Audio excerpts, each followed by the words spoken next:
Hello everyone, welcome to another lecture of the subject control system.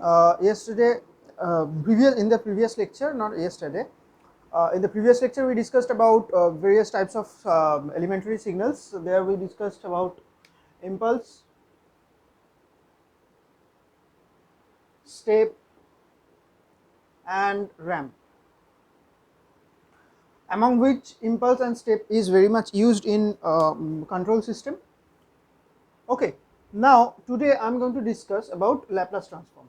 I have discussed about Laplace transform earlier in the chapter basics,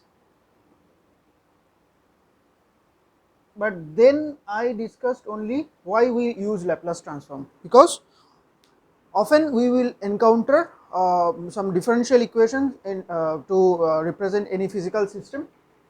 So in order to make the calculation easier, we can use Laplace transform. That's why the differential equation will be converted into some simple algebraic equation, and then we can convert it into, we can find the transfer function from it and all that.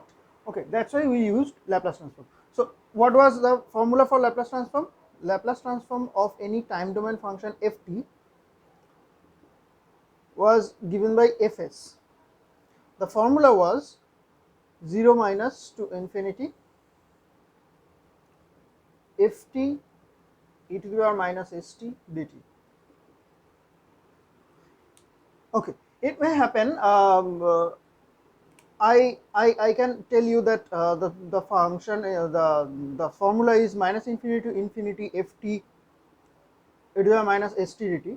This is called bilateral Laplace transform. Why it is called bilateral? That means if I divide time scale into two parts, that means from 0 to infinity and from 0 to minus infinity, then if we convert the total time scale, that is from minus infinity to plus infinity, then it is called bilateral transform. And if we convert this from 0 to infinity, that is called unilateral Laplace transform. We will mainly deal with unilateral Laplace transform here, because whenever we are analyzing any system, what is time 0? Whenever I am giving some input, let's say I am giving some input xt, let's say xt is some input like this. Now at time t equals to 0, I am switching on the circuit. So the portion of the xt before actually t equals to 0 doesn't matter for us, because the system will not respond to that portion. It will respond only for the rest of the portion, that is from 0 to infinity. When we start the switch, then when we switch on the circuit, then we will call it as time t equals to 0. That's why we will just discuss about unilateral transformation. Okay, bilateral transformation is from mathematics. Actually, unilateral transformation is also for mathematics. It's not that it's not from mathematics. It's from mathematics, but for practical point of view, we don't need bilateral transformation. Now, one thing, notice here, I used 0 minus instead of 0 to infinity. I used 0 minus to infinity. Why I am using like that? Okay, what does this 0 minus means? We are converting the time domain, the time scale from 0 to infinity onwards to some another domain, that is s. Okay, but the introduction of 0 minus point is because we have some signal as delta t, impulse. Okay, now impulse signal exists at t equals to 0 point. Impulse signal exists at t equals to 0 point. Now how we achieve to this kind of signal? Okay, this one is area under the curve. Okay, how we arrive to this signal? We were arriving to this signal by approximating some symmetrical wave. It may be some square wave, that means rectangular pulse. By approximating it, we can arrive to that point. or it can be a triangular wave by approximating like this. Okay.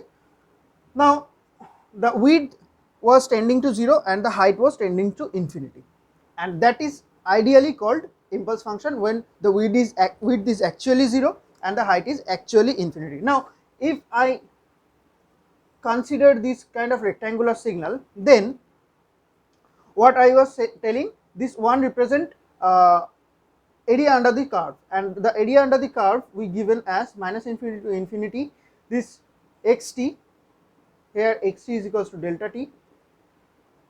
So let me write it as delta t equals to 1, delta t dt equals to 1. Okay. Now the thing is, we don't need to integrate from minus infinity to plus infinity, we just have this signal at t equals to 0. So there was nothing from 0 onwards minus infinity and 0 onwards plus infinity. That's why we can reduce this integration as the limit as 0 minus to 0 plus delta t, just a point earlier than 0 and a point later than 0. We will integrate only within these two limits. So this will be again 1. Now the area under the curve is given by 0 minus to 0 plus. Now whenever this width is tending to 0, that means this one a by 2, this one was a by 2, this one was a. Now when a tends to 0, this tends to infinity, this tends to 0, this tends to 0. So the, as if the rectangular pulse is shrinking and extending its height to achieve this signal. Now if I sorry, it is minus. So whenever a tends to 0 but not equals to 0, practically a tends to 0 not equals to 0. So what is minus a by 2? It's something tends to 0 but not practically 0, and again it is something less than 0. It tends to 0 but less than 0, and a by 2 tends to 0 but a by 2 is greater than 0. That means, let's say this is minus 0.00001, this is 0.0001. It's greater than 0 but very small, it tends to 0. It also greater, it actually minus a by 2 actually less than 0 but it tends to 0. So I can write this as 0 minus and I can write this as 0 plus. The original value is actually, ideally the value is 0, but practically the value is slightly lesser than 0, and in this case the value ideally is 0 but practically the value is slightly greater than 0. So now what happened if I use in limit 0 to 0 plus? 0 to 0 plus means it will cover only this portion. So the area under this portion will be covered. That means this will not be 1, then this will be half. So to include delta function totally, we need to integrate from 0 minus to 0 plus. That's why we use 0 minus here instead of 0. So that whenever ft is a delta function, now whenever ft is a delta function, we can actually convert it into Laplace domain. That's why we use 0 minus instead of 0 plus or 0 only. If it is 0 to infinity, if it is 0 to infinity, that means it is this point to the towards infinity. So it will cover only this portion. And if it is 0 minus to infinity, then it will cover the total thing. That's the case only. Okay, that's why you use, instead of 0, we use 0 minus. So this is the Laplace transform formula. And why we use 0 minus? Because for other signals like ut, rt, that means step signal, ramp signal, we don't need 0 minus. We can then convert the limit from 0 to infinity only, because for 0 minus step signal is 0, for 0 minus ramp signal is 0. So we can conclude that for step signal we can only integrate 0 to infinity, but for only for delta t, that means only for impulse signal, we are introducing this 0 minus concept here. Now I don't want to go deep into this derivation of this function because that is beyond our scope. It's purely from mathematics. We will just need this kind of function. Now I will show only one kind of signal, that is so much popular signal, that is ft equals to e to the power at for t greater than 0 and 0 for t less than 0. And call it the equality. Okay, so this kind of function, what is this kind of function, can be written as this also, e to the power at ut. Again, we are converting this to Laplace domain. Okay, this function is too much popular function to show how Laplace transform integration works. Okay, so let me do it. Now this function can also be written as I said, e to the power at ut. Why ut? If I multiply this e to the power at with ut, then ut is 1 for all t greater than 0. So whenever t greater than 0, e to the power at into 1 will be e to the power at itself, and ut is 0 for t less than 0. So the function will be ut will be 0, e to the power at is 0 for t greater than 0 and for t less than 0. So look, this is the function. Okay, that's why I can directly write it as this. Now I can also write it as e to the power at only, but e to the power at and e to the power at ut is different. But whenever I am using this unilateral Laplace transform, it is defined for 0 to infinity. That's why we don't need e to the power t less than 0 information. That's why we can only call it e to the power at. But technically e to the power at means, okay, let me draw the graph that you will understand that. E to the power at means, let t equals to 0, at t equals to 0, at t equals to 0, this will be, e to the power at will be 1. So this is t equals to 0, let's call it as 1. So this will be the curve. Okay, now this is valid, this is having the value for only positive interval, that means positive t equals to greater than 0. That's why this will be called, instead of e to the power at, it will be called e to the power at ut. Now if it is e to the power at only, the ut term was not there, so the signal was like this. Let me draw it.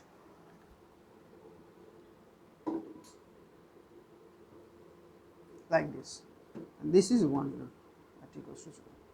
Now look, this is called e to the power at. From t equals to 0 onwards, the signal nature is same, but before t equals to 0 there was some certain value, but if I multiply it with ut, that means this is 1 and again it is t equals to 0. So what will be the value? This portion is 0 and this portion will be multiplied with 0, so this portion will be vanished, something multiplied with 0 will be vanished, and this portion is 1, so this portion will be multiplied by 1, that means this portion will be there. That's why it will be called ut-at. Now if I concentrate only this portion, whatever there is for t less than 0 is not a matter for me, then I can call it e to the power at or e to the power at ut, doesn't matter, because we will be considering only 0 to infinity. Okay, for t equals to t less than 0, we don't care. Now okay, let me do the Laplace transformation here. Now here ft is e to the power at ut. Okay, now how to convert it into fs? So 0 minus to infinity e to the power at ut dt. Look, for delta function we called that delta function is valid for t equals to 0 only. That's why from 0 minus to 0 plus we integrated the portion. Now for u equals to ut is 1 for t greater than 0. For t equals to 0 minus, value of ut will be 0 itself. That is why we can convert this limit from 0 minus to infinity, from 0 minus to infinity to 0 to infinity. Okay, convert this limit. Now again, for 0 to infinity, for 0 less than equals to t, let me actually erase the equality because Gibbs phenomena comes into the picture, but we can call it from 0 to infinity, ut value is 1 itself. So for this limit integration, we can consider this value to be a constant 1. That's why we can, okay, sorry, I have done a mistake in the formula. This is ft and we need 1 e to the power minus st. Okay, yeah, ft is e to the power at ut, so ft will be replaced by e to the power at ut and there will be e to the power minus st, and this is it. Now ut can be considered as 1 itself, so something multiplied with 1 will be something itself, e to the power at, and there will be e to the power minus st dt, 0 to infinity. Now e to the power a minus s, I can write it as a minus st dt, 0 to infinity. Now to perform the integration is simple, a minus s t by a minus s from 0 to infinity.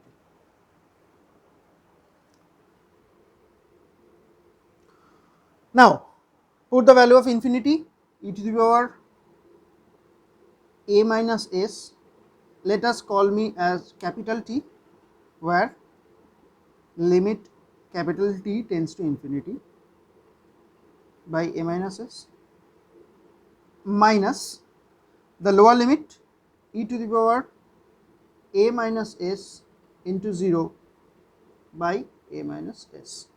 So this will be 1, and this value, look for this value, e to the power minus infinity is equals to 0. Why? Because e is some positive real number which is greater than 1, it's something 2 point something. Okay, so e to the power infinity will tends to infinity. Now if I call it 1 by e to the power infinity, that means something 1 by tends to infinity can be written as 0, and 1 by e to the power infinity can be written as e to the power minus infinity. So e to the power minus infinity can be written as 0. Okay, so e to the power minus infinity is 0. Now how it will be e to the power minus infinity? Look, I have a minus s into t, where t limit t tends to infinity. Now if s is greater than a, then this total thing will be negative. If s is greater than a, then this total thing will be negative. If this total thing is negative, then e to the power infinity will be e to the power negative infinity.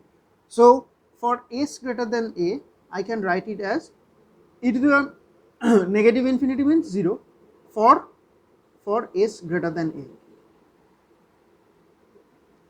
and this will be minus 1 by a minus s. Now let me erase this portion so that I can write this as here. So Laplace transform of e to the power at ut is giving you as 0 for s greater than 0 greater than a, sorry, minus or plus 1 by s minus a.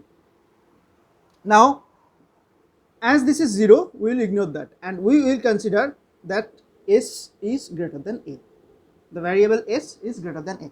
Now why we are considering that one? Because otherwise if s is less than a,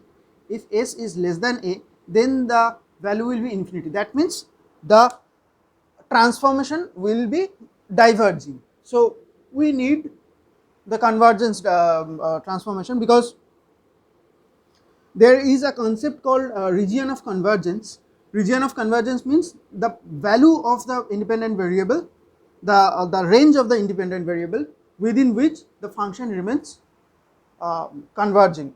That means the function remains finite. So for s greater than 0, the function remains finite. So I can write it as Laplace transform of e to the power at ut can be given as 1 by s minus a for s greater than a. This is the ROC, region of convergence. Okay. So this is the formula. So whenever you have e to the power at ut, you can write it as 1 by s minus a. Now this is one example how to transform the Laplace transform any time domain function into Laplace domain. Now look for okay, let me write it once more. Laplace transform of e to the power at ut was giving you as 1 by s minus a. Notice here, whenever you have positive a, then that means a is positive, so minus a is negative. Okay, a is positive, so it will be minus a. Now if instead of e to the power at ut, it was e to the power minus at ut, then it would have been s of minus this quantity. That means 1 by s plus a. I think it is pretty clear from the way it is happening. Okay, so this is the Laplace transform of e to the power at. Now I am giving you some standard functions. You don't need to do the integration over and over again. Okay, all the time. In control system, we use some functions, and if we know that Laplace transformation of that standard functions, then that will be a lot more easier for us. So I have stated the functions, some signals, that was delta t, that means impulse signal, was giving you as 1 Laplace transform of impulse signal. Laplace transform of step signal was giving you 1 by s. Laplace transform of ramp signal was giving you 1 by s square. Just remember this one. Now Laplace transform of t to the power n ut. I am calling it ut because I only consider about unilateral transformation. That means from time t equals to 0 minus to infinity. Okay, t to the power n, it can be written as n factorial by s to the power n plus 1. Now you can actually check this general formula here and here, because ut is 1 into ut, that means it can be written as t to the power 0 into ut. So it will be 0 factorial, the conversion will be 0 factorial by s to the power 0 plus 1, that means 0 factorial is 1, s to the power 0 plus 1 means s. It is coming. RT can be written as t into ut. Now t is t to the power 1 into ut, that means it can be written as 1 factorial by s to the power 1 plus 1, and it is 1 by s square. Yes, it is 1 by s square. So for general term t to the power n ut, it will be n factorial by s to the power n plus 1. So these are some functions. There are a lot more, like for this is one of the most, you can say most common formula, sin omega t, and it is needed so much in this course. Laplace transform of sin omega t is omega by s square plus omega square. Laplace transform of cos omega t, s by s square plus omega square. Okay, there are more. Laplace transform of e to the power at ut can be written as 1 by s minus a. Laplace transform of e to the power minus at ut can be written as 1 by s plus a. Now for inverse Laplace transform, that means we will convert from Laplace domain to the time domain.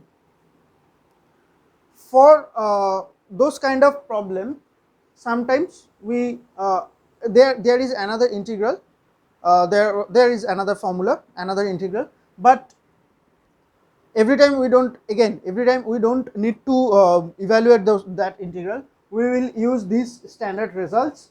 And let's say you are given 1 by s plus 2 plus 1 by s plus 3, then if it is fs, then what will be ft?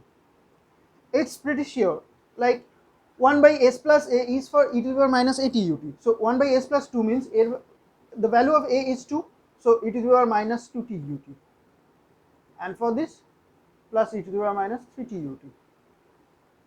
So you don't need to actually use another integration to convert this to this, convert this to this. So using these standard results, we can do the calculations. There are some more properties regarding Laplace transform, like frequency shifting properties, time shifting properties, integration, differentiation. I think differentiation, I have discussed about the formula differentiation while using the Laplace transform, while using the transfer function concept. I will review that once again.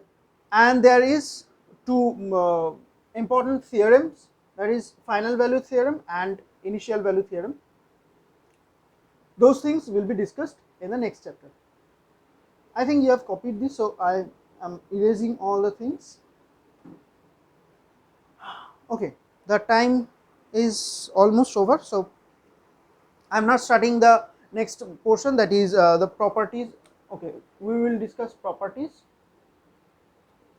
in the next lecture, properties of Laplace transform and final value theorem and initial value theorem. These two things is too much important, because using those standard formula is not sufficient for us for such cases. Then we can use different properties to convert if we know some function, then we can generate the Laplace transform of some another function using these properties.